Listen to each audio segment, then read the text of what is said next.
Muito boa tarde, sejam muito bem-vindos, a paz do Senhor esteja conosco.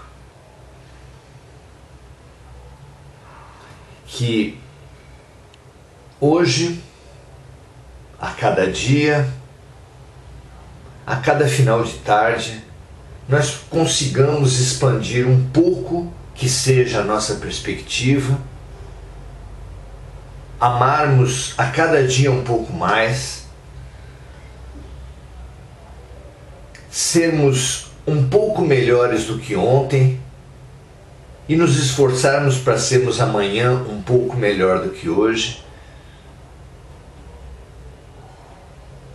Essa é uma excelente, factível, concreta meta de vida. O que interessa é a dinâmica. Não queiramos a pureza ou a santidade ou a salvação. O que interessa é estarmos a caminho. E quanto mais conscientes estivermos, mais o caminho será produtivo, será efetivo, será real. Ótimo caminho para todos nós. Muito bom. Temos vivido num hospital. Os Espíritos revelaram que a Terra é um hospital. Um hospital para os exilados de países que se desenvolvem. Um hospital para os atingidos em catástrofes, um hospital. Ridícula se torna a nossa queixa de haver muitos doentes na Terra. Ora, como nos queixar de haver muitos doentes num hospital? E como, afinal de contas, um doente pode reclamar de haver outros doentes? Quem estiver sem pecado, que atire a primeira pedra, desafiou o grande médico desse hospital. Precisamos então entender a doença em si, a formação da doença, para então podermos proceder, procurar, conquistar a cura.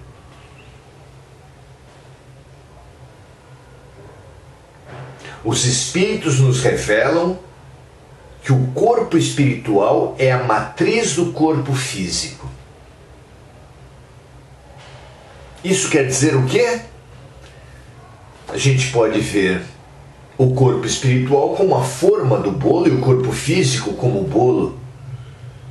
Jamais pode sair um bolo redondo de uma forma quadrada. Jamais pode sair um bolo certo se a forma está torta. Ou seja, toda doença do corpo físico é expressão de uma desarmonia do corpo espiritual. E como se instalou essa desarmonia no corpo espiritual? Pela desarmonia da mente.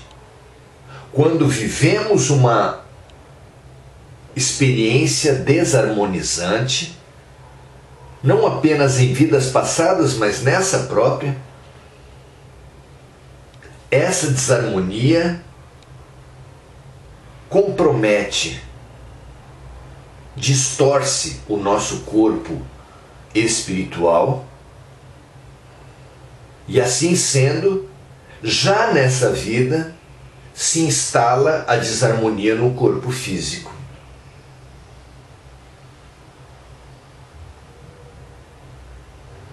Se não transmutada, se não ressignificada, se não curada, aí sim o corpo físico será o instrumento através do qual as desarmonias se instalarão na próxima encarnação. Daí a explicação das doenças congênitas. que nenhuma ciência, nenhuma religião tem sabido explicar, exceto pela reencarnação, exceto pela lei de ação e reação, cujo instrumento principal é o corpo espiritual, o perispírito, o psicossoma, não importa o nome que se dê. Assim sendo, essa luta, essa obsessão pela cura do corpo físico, sem o compromisso com a mente que gera a desarmonia, é tola, é pueril, é imediatista, é superficial. Jamais vou esquecer de uma imagem que eu vi uma vez numa unidade de saúde de um senhor que possuía uma traqueostomia, aquele furinho nessa altura da garganta, nessa altura do pescoço, por ter passado por um procedimento para a retirada de um nódulo cancerígeno na traqueia, causado pelo fumo. E o que impressionava é que aquele homem fumava pela traqueostomia, colocava o cigarro naquele furinho, aspirando a fumaça e depois soltando a fumaça pela traqueostomia. Essa imagem é muito forte e ela é simbólica para todos nós. Porque assim como aquele homem queria a cura, submeteu-se a uma cirurgia para obter a cura dos efeitos da sua desarmonia, nós também. Assim como aquele homem queria a cura externa dos seus problemas, mas não queria modificar os seus hábitos, enfrentar os seus vícios, que são a causa daquela desarmonia, daquele câncer, daquele nódulo, nós também.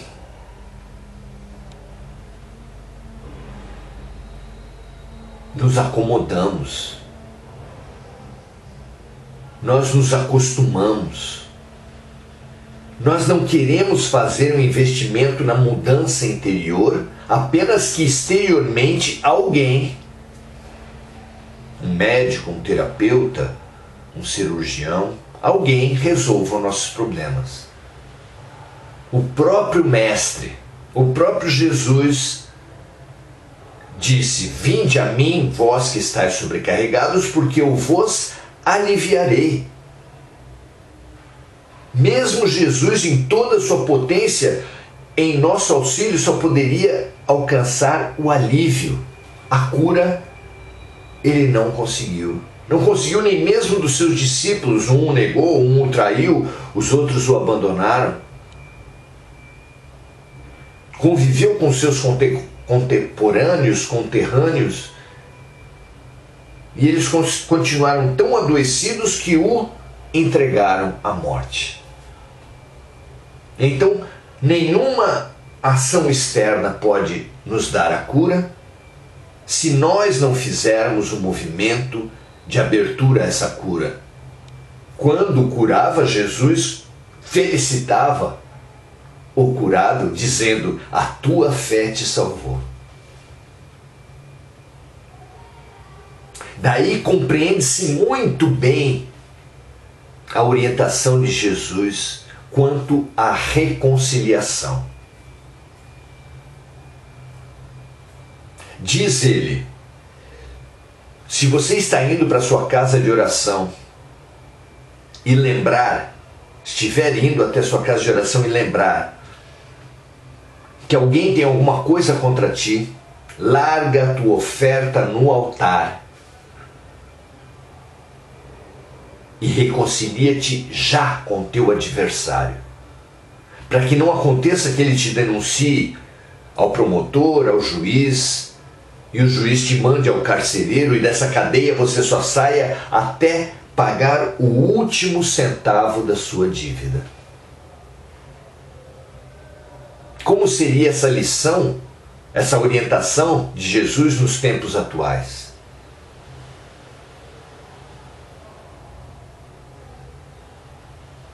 Se você estiver indo a um médico, a um agente de cura do seu corpo físico, mas compreender, entender que na sua alma, o sentimento, a crença desarmonizante que gerou até gerou aquela doença, aquela dor que você atravessa,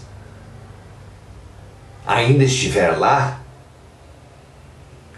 trate imediatamente, suspenda um pouco que seja o tratamento físico e busque urgentemente a sua reconciliação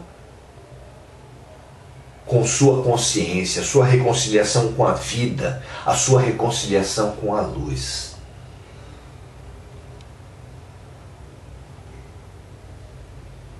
Porque senão, você pode curar seu corpo, mas a sua alma continuará gerando os efeitos da sua dor. E assim como é, se nós encontrássemos alguém tentando enxugar o chão do quintal com a torneira aberta, nós diríamos: o que você está fazendo? Feche primeiro a torneira e depois comece a enxugar o chão. Jesus também nos disse para nos reconciliarmos primeiro com o nosso adversário, para nós enfrentarmos e superarmos e reciclarmos nossos maus sentimentos. E aí sim fará total sentido tratar das consequências desses maus sentimentos. Não parece óbvio? Não parece absolutamente claro, urgente, que nós, pelo menos simultaneamente, as curas do corpo físico, tratemos também das curas da alma, sem nos abstendo de repetir esse triste padrão de buscar que alguém nos cure sem nos comprometer com as causas, com as matrizes, com as origens das nossas dores, das nossas doenças. Chega disso.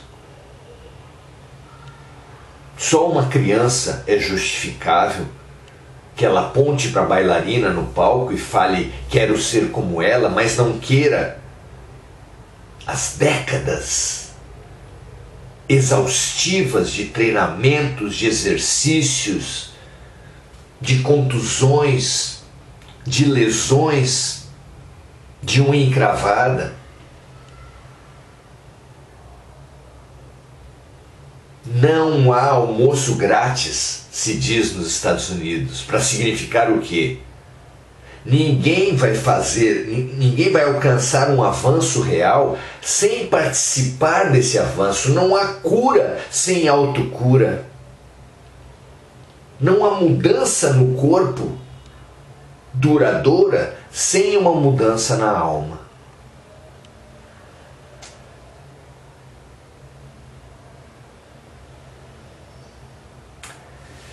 Que nós sejamos capazes de perceber a importância do autoconhecimento, a importância da autotransformação na prática do bem, na prática do serviço compassivo, fabuloso instrumento de diagnóstico e de cura de todos nós.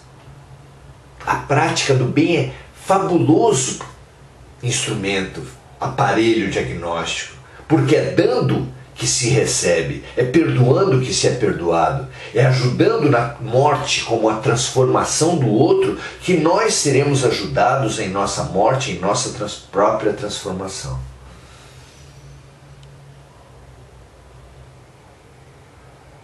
Quanto mais precisaremos sofrer com idas e vindas de consultórios médicos, de mesas de cirurgia, nos entupindo de medicamentos, de procedimentos, de diagnósticos, de cirurgias, voltando sempre à estaca zero, voltando à produção daquela mesma desarmonia, por termos preguiça, por estarmos acomodados aos nossos hábitos. É hora da cura ou não? A cura não pode ser cobrada de ninguém fora de nós, nem dos médicos, nem dos terapeutas, nem mesmo de Jesus. A cura, antes de tudo, precisa ser cobrada de nós mesmos. Nós queremos a cura? Nós estamos dispostos a trabalhar pela cura profunda? Ou queremos apenas alguém que afaste os efeitos da cura e vamos continuar cultivando as origens das nossas dores? E ainda falar mal do médico, do terapeuta, do sacerdote, da religião.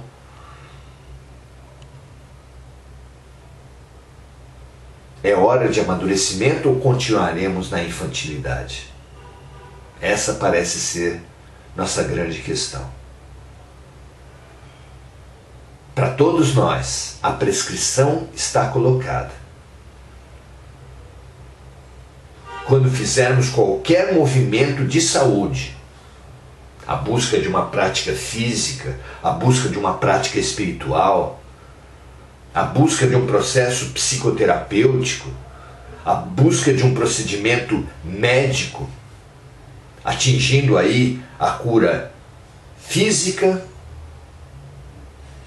mental, social e espiritual.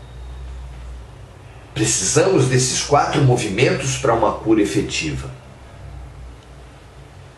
E esse mental e espiritual passa necessariamente pelo autoconhecimento, passa necessariamente pela prática do bem.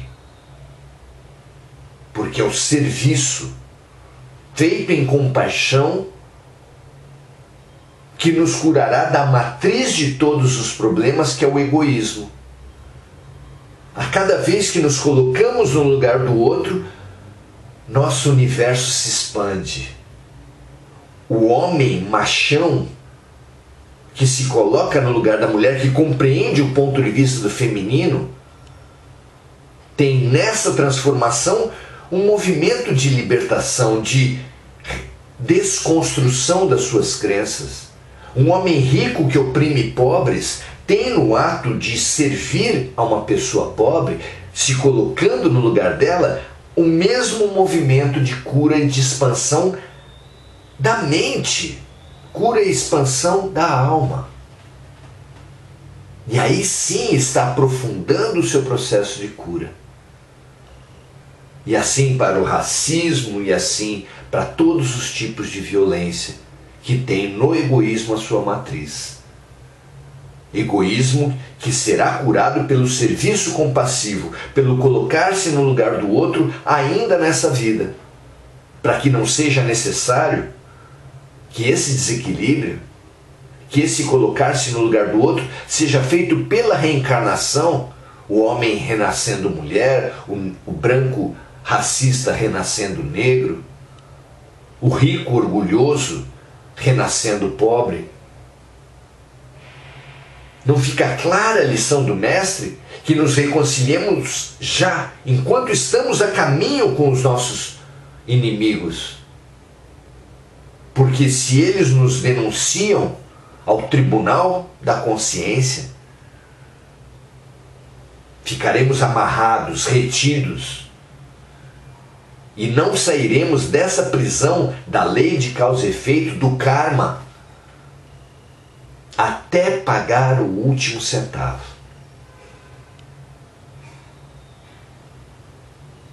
Que essa consciência, que essa expansão, que essa visão da saúde profunda, da doença profunda, da cura profunda, ajude a todos nós, porque todos somos doentes, mesmo que estejamos sem sintoma do corpo, graças a Deus nesse momento, somos todos doentes do espírito.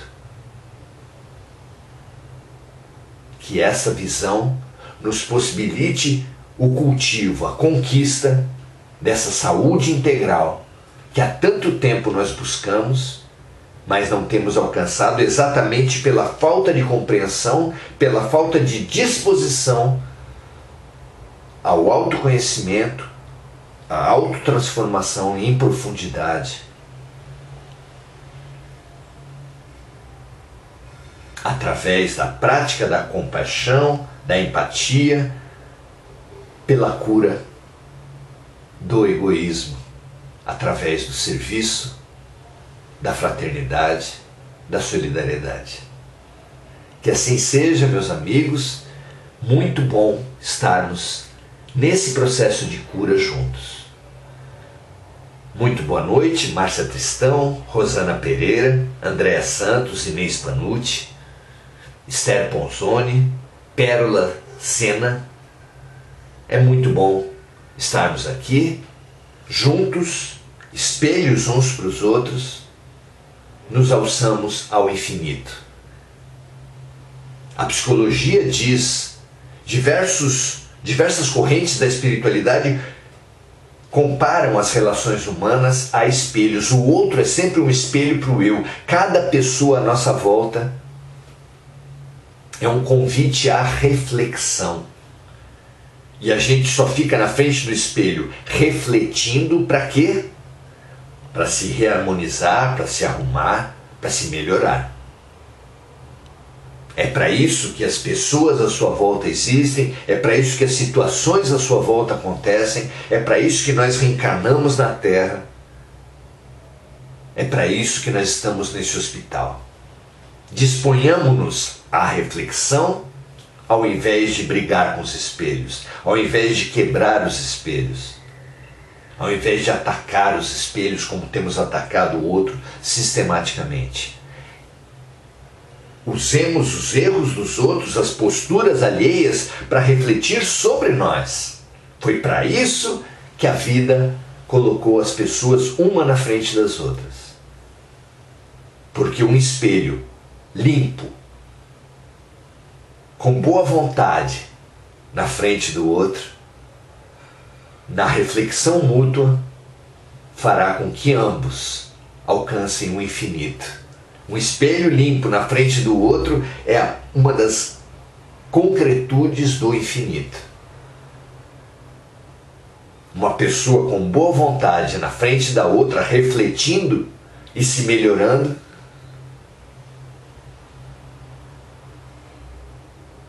vem finalmente, por essa boa vontade e por essa pureza de coração, bem-aventurados os puros de coração, porque eles verão a Deus, verão o infinito, alcançarão a saúde integral.